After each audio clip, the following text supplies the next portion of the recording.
On demande de représenter les valeurs pour lesquelles la valeur absolue de x moins 4 plus petit que 3, strictement plus petit que la valeur absolue de 3 plus 2x. Alors, la première des choses à faire, c'est, bien sûr, c'est remettre tout à l'endroit, on commute. C'est la valeur absolue de x moins 4 est plus petit que, strictement plus petit que la valeur absolue de 2x plus 3. Ensuite, je fais tout revenir dans le membre de gauche. Valeur absolue de x moins 4 moins la valeur absolue de 2x plus 3 doit être strictement négatif. Je crée un tableau, là, comme ceci, où je mets les valeurs absolues. Alors, il s'annule en 4.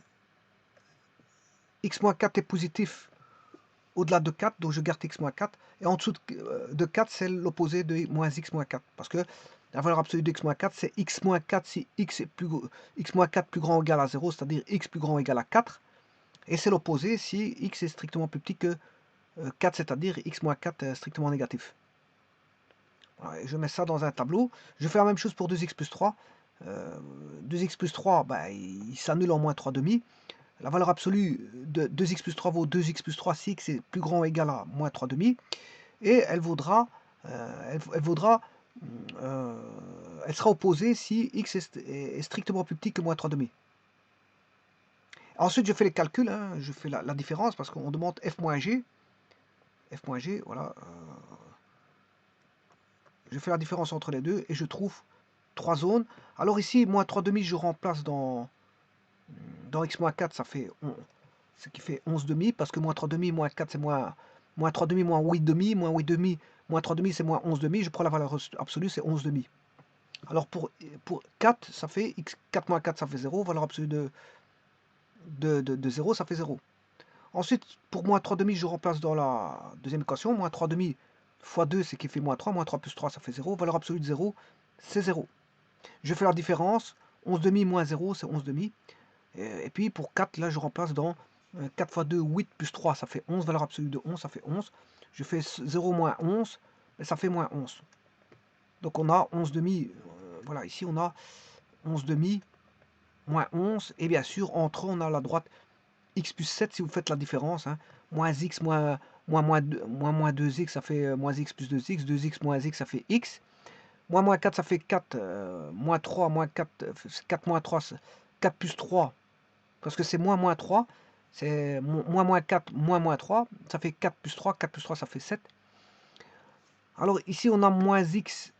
L'opposé de x moins 4, ce qui fait moins x. Moins 2x, ce qui fait moins 3x. On a moins 3x. Et on a moins 4, ça fait 4. 4 moins 3. 4 moins... oui, 4 moins 3, ça fait 1. Et le dernier, on a x moins 2x, ce qui fait moins x. Moins 4, moins 3, moins 7. Et bon, je construis ceci sur GeoGebra. Voilà, je le construis. Donc on a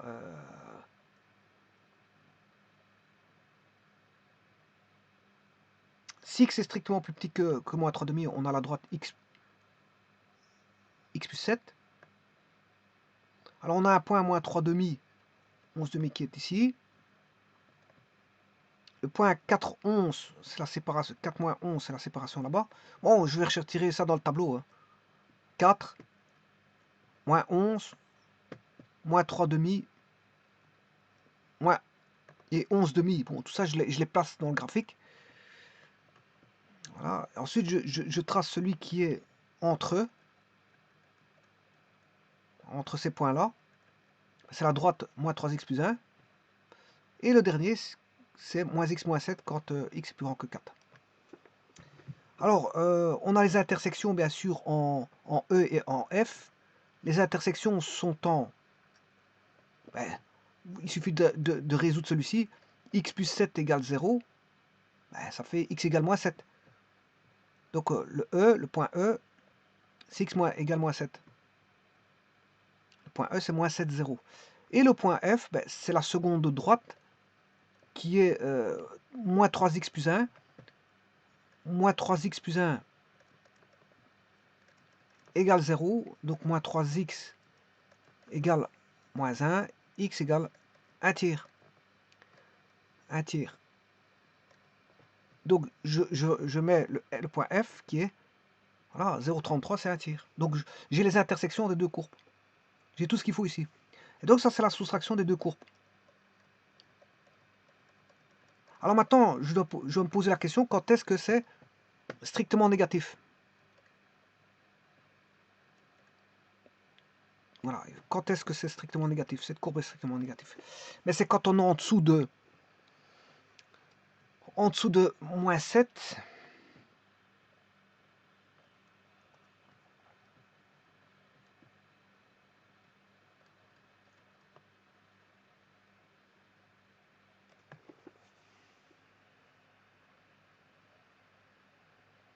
En dessous de moins 7, union 1 tiers, c'était 0, ouais, 1 tiers. Ça, c'est une droite croissante, hein.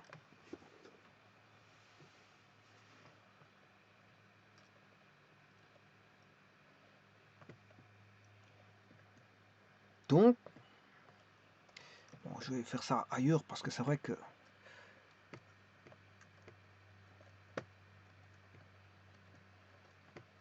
x plus 7 est strictement négatif pour x strictement plus petit que moins 7. Après, voilà. Alors, la seconde droite. Bon, l'autre, elle commence en moins 11. Hein. J'ai pas besoin de vérifier celle-ci. Elle est déjà négative. Hein.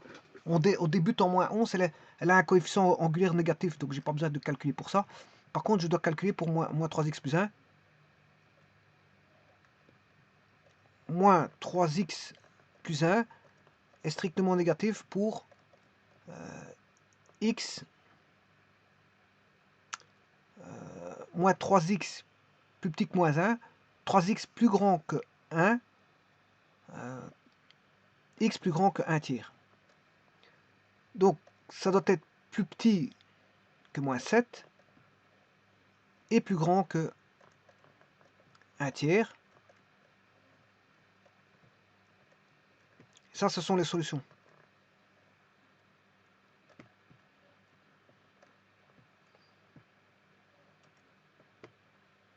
Donc, E et F sont des points rouges, si vous voulez.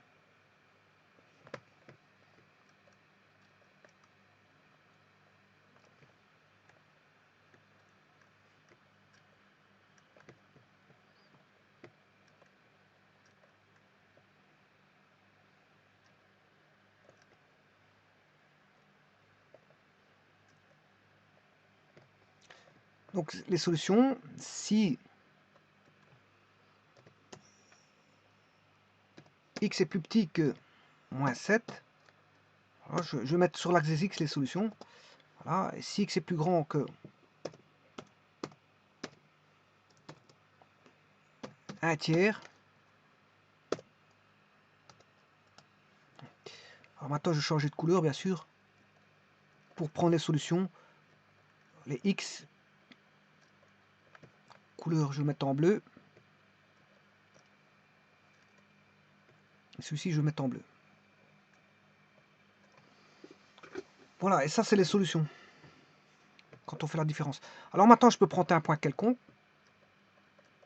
je prends un point D, et je vérifie, bon par exemple D je suis en dessous de 7. Donc, je prends un point D là, qui est moins 34,16.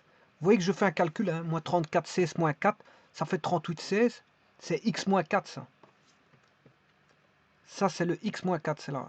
J'ai remplacé dans x moins 34,16 qui est dans la zone voilà, de la courbe qui est comme ceci. Puis elle fait comme ceci, puis elle fait comme ça. Là, ben, j'ai pris un point là, je vérifie là-dedans. Et je le vérifie bien sûr là-dedans. Pour juste voir que quand je suis situé dans la zone là, ben, un point de la zone là est vérifié. J'aurais pu prendre un point de la zone là et un point de la zone là, c'est juste pour vérifier. Voilà, c'est pour vous montrer, c'est juste ça. Alors là, je fais 2 fois moins 34, 16 plus 3. Ça fait 65, 32. Donc, pour un point particulier, ben, je calcule ici, les plus petits, effectivement, ça vérifie l'inéquation. Ça vérifie l'inéquation. Alors, je vous ai fait aussi la somme. Hein. Là, j'ai travaillé avec la différence. Je voulais vous montrer aussi à quoi ressemble la somme si j'avais fait ceci. Voilà, si j'avais fait la somme, sans inégalité, hein, c'est juste de représenter la somme, car pour juste avoir l'allure de la courbe là, hein, regardez ici, bon, normalement elle fait, ça c'est la courbe voilà, de l'énoncé. Maintenant je vais vous faire la somme. La somme c'est aussi en 3 paliers, c'est ceci. Bon, bien sûr, je dois enlever l'autre courbe. Je vais enlever les trois courbes en bas. Donc je dois enlever celle-ci, celle-là et celle-là. Voilà. Ça c'est la somme. Voilà. Et si vous voulez la différence, je remets R, S et Q. Voilà. Qui est P en fait. Hein, c'est P. Voilà. Et donc d'un côté au-dessus vous avez la somme et en dessous vous avez la différence. Et la somme ne sera jamais négative. Hein. La somme ne sera pas normale parce qu'on additionne deux valeurs positives, deux valeurs absolues. On additionne deux valeurs absolues, ben, ça sera toujours positif. Maintenant, si on fait la différence, ça c'est autre chose. Hein. Là, on fait la différence de deux valeurs absolues, il y aura toute une zone qui va donner des négatifs.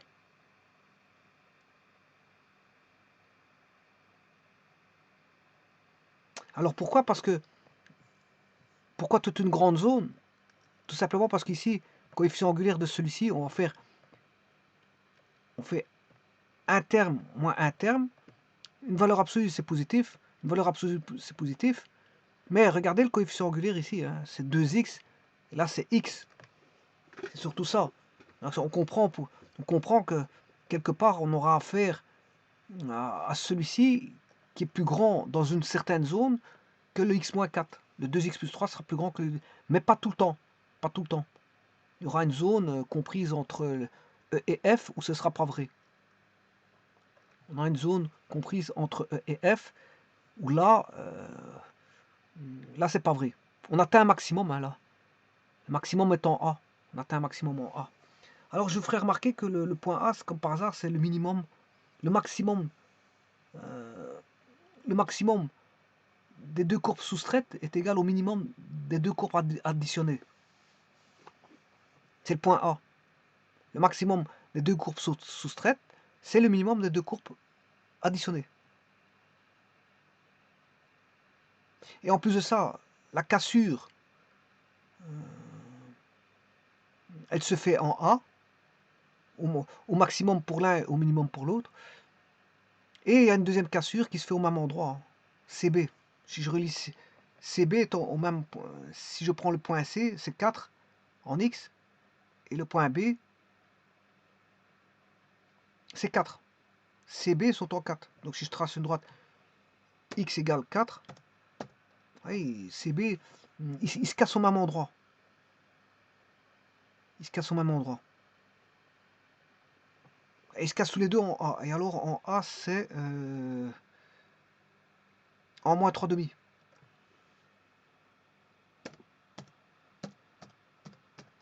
Ils se cassent tous les deux au même endroit.